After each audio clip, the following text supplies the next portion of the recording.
Assalamualaikum warahmatullahi wabarakatuh. Perkenalkan, nama saya Indah Aprilia. Saya dari kelas IF Asuri.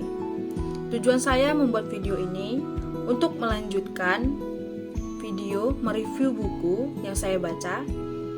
Dan ini merupakan video tahapan 2 saya. Proses memperbaiki diri.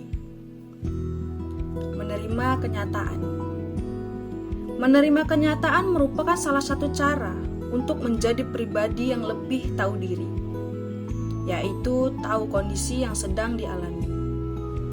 Seseorang yang mampu menerima kenyataan adalah orang yang senantiasa menyadari segala tindakan yang telah dilakukan. Banyak sekali cara untuk menerima kondisi baik atau buruknya. Kondisi baik tentu dapat diterima semua orang dengan mudah. Tapi, kondisi buruk belum tentu. Kenapa? Karena setiap individu memiliki cara masing-masing dan itu berbeda. Ada individu yang mencoba meluapkan beban hidup atau kondisi buruknya dengan bercerita atau mencurahkan isi hatinya kepada teman ataupun sahabatnya. Ada yang menyimpannya rapat-rapat karena karakternya yang tertutup dan introvert. Ada juga yang menyibukkan diri daripada memikirkan kondisi buruk yang melekat pada dirinya. Jadi, apabila saat ini kondisi kita buruk, maka kita harus mengubahnya menjadi lebih baik. Setiap orang pernah melakukan kesalahan, tetapi semua orang juga berhak memperbaikinya. Jangan mudah putus asa hanya karena kesalahan yang pernah kita lakukan. Selama kita masih hidup dan dunia masih berputar, kita masih dapat memperbaiki yang salah, meluruskan yang keliru, dan memperbaiki yang buruk. Lagi-lagi, dalam menghadapi kondisi yang terkadang menyiksa batin dan memenjarakan diri dalam keterpurukan, sabar dan ikhlas menjadi senjata utama. Dengan kesabaran, segala kondisi yang dilalui dapat kita pikul, walaupun itu terasa berat. Dan dengan keikhlasan, beban itu akan terasa ringan dan dapat diselesaikan, walau dengan perlahan. Sesungguhnya, tidak ada yang berat jika kita mau berusaha menyelesaikannya. Tidak ada yang sulit jika kita mau mempelajarinya. Tidak ada kehidupan yang tidak adil, sebab Tuhan menciptakan segala kondisi buruk, permasalahan, dan rasa sakit tentu bersama dengan obatnya. Semua tergantung pada ikhtiar dan tawakal setiap individu untuk mencari jalan keluar dari setiap permasalahan yang ada. Ada beberapa cara untuk membantu kita dalam menerima kondisi pahitnya kehidupan. Yang pertama itu selalu bersyukur. Bersyukur atas nikmat dan karunia Tuhan dalam mempelancar segala urusan kita. Bila kita melakukan kesalahan atau kegagalan, anggaplah bahwa itu bukan rezeki kita. Jika hati kita merasa ikhlas, maka kehidupan tidak akan terasa begitu pahit dan menyedihkan. Yang kedua, belajar untuk berlapang dada. Kunci lapang dada hanyalah ikhlas. Ketika hati ikhlas, kenyataan sepahit apapun akan diterima tanpa berberat hati dan mengeluh. Yang ketiga, move on dan sambut masa depan. Masa lalu datang hanya untuk dilewati, maka biarlah ia berlalu. Masa depan adalah rahasia ilahi yang harus kita sambut dengan sukacita. Yang keempat, mendekatkan diri dan meminta bantuan kepada Tuhan. Oleh karena itu, jangan khawatir jika kita terpuruk, gagal, sedih, dan lemah. Selama kita masih punya Tuhan dan hati kita masih mengimaninya, percayakan segalanya kepada Tuhan. Selanjutnya, tentukan tujuan untuk diri sendiri. Ada banyak tujuan hidup dan setiap individu memiliki tujuannya masing-masing. Namun, tidak sedikit pula yang belum mengetahui tujuan hidupnya, ingin seperti apa, dan bagaimana saja. Terkadang dia tidak tahu. Mengalir seperti air di sungai, itulah prinsipnya. Pahamilah, air sungai pun memiliki tujuannya, yaitu ke muara dan berujung di lautan. Memang, prinsip air sungai sangat baik untuk ditiru dalam menggapai tujuan hidup. Sebab air sungai mampu menerjang batu besar maupun batu kecil, bahkan sampai terjun dari ketinggian agar dapat mencapai tujuannya, yaitu muara dan lautan. Begitu pula dengan kehidupan.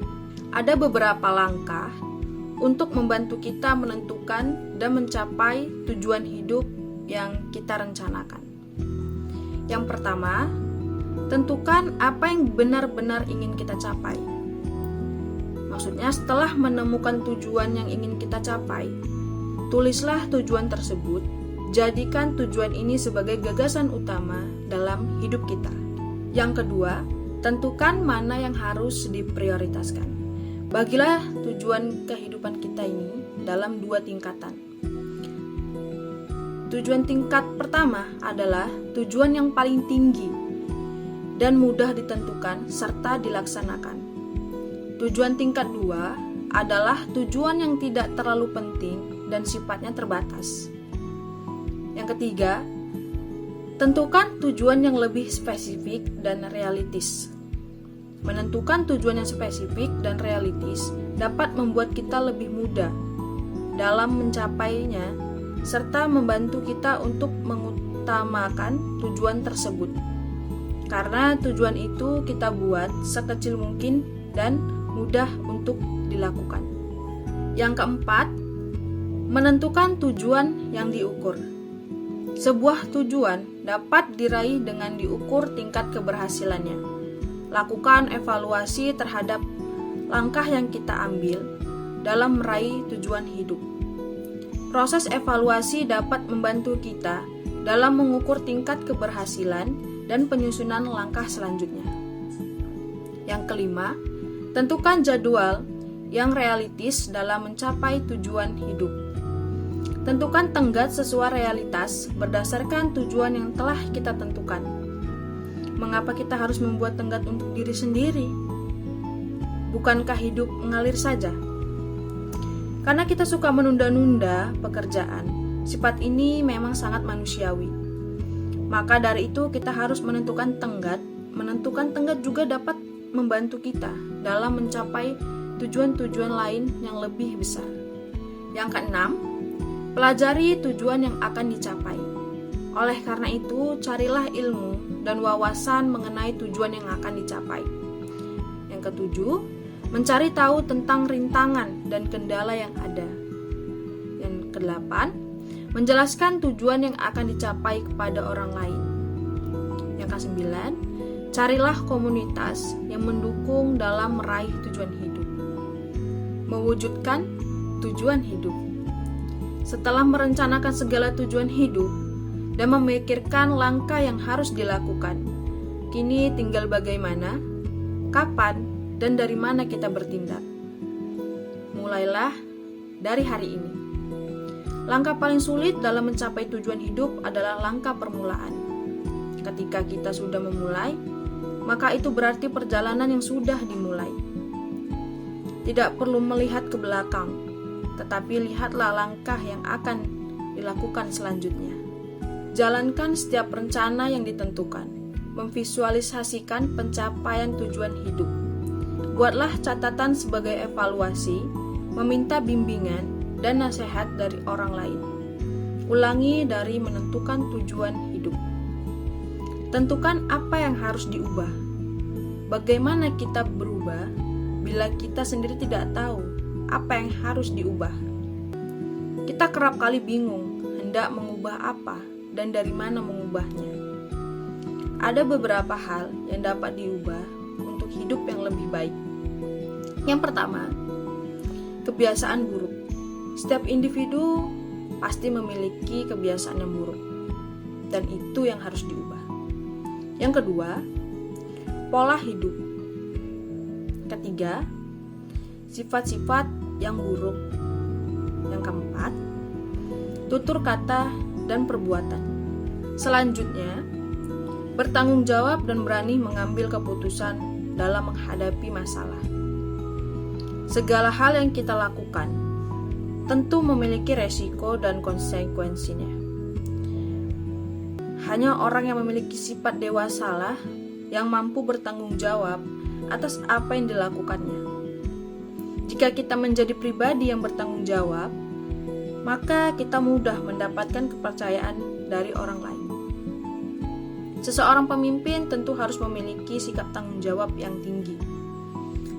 Ada beberapa langkah-langkah yang dapat digunakan untuk melatih kebiasaan bertanggung jawab. Pertama, lakukan mulai dari hal-hal kecil. Yang kedua, mengerjakan tugas atau pekerjaan dengan baik. Yang ketiga, tidak mengeluh dan banyak alasan. Yang keempat, tidak menunda-nunda setiap pekerjaan. Yang kelima, konsisten. Yang keenam, mengatur keuangan. Yang ketujuh, apapun statusnya, tetap komitmen menjalani kewajiban tersebut. Kebaikan dimulai dari diri sendiri. Jadilah seorang yang pemaaf. Cara terbaik mengikhlaskan ialah dengan memaafkan. Mungkin yang pergi tidak akan kembali, dan yang terjadi tidak akan terulang. Namun, selama kita dapat memaafkan, kesempatan untuk memperbaiki yang salah dan melengkapi yang kurang masih bisa dilakukan. Memaafkan ialah tentang toleransi terhadap kesalahan yang dilakukan maupun diterima. Maka, semakin besar toleransi seseorang terhadap kesalahan, makin besar pula ia untuk memaafkan. Memang, ada yang mengatakan bahwa meminta maaf tidak sesulit memberi maaf. Meminta maaf hanya perlu keberanian untuk mengakui kesalahan dan mengucapkan dengan lisan. Sedangkan memberi maaf melibatkan perasaan dan logika mengenai kesalahan dan keburukan yang ada. Lagi-lagi, kita hanya perlu mengandalkan toleransi dalam menanggapi kesalahan dan keburukan yang kita terima.